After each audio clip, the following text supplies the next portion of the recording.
Iqumrhu eliphehla umbane iEskom liyaqhuba nokubuyisa iimali ezilityalwayo. Unothimba wenkundla udle iimpahla zomasipala waseMfuleni eGauteng kwiinzame zokubuyisa imali kwi-R615 million ayityala eliqumrhu. Inyathelo likaEskom ngakumasipala waseMfuleni liza emva kokuba eliqumrhu libhengeze ukuba liphumeza ucimi-cimi wombane okwibakala stage 4 ngalemva kwemini. Umphathi wobambiswano ngolawulo eGauteng uthi uceba ukubamba intlanganiso neEskom.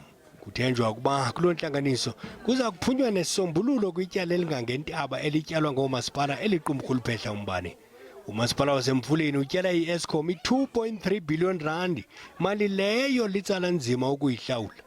Ukukhokelele ekubeni iEskom idle iimpahla zikamasipala ezixabisa i-R615 million. iEskom ithi iza kukhupha iisamani zokuqokelela intsalela yale mali emva kwesigwebo senkundla ephakamileyo sango-2018. Umasipala uthi uyihlawulile i-R120 million ngomhla wama-20 kuFebruwari. The sheriff of the court is busy removing movable properties from 3 municipal buildings in Vanderbijl Park.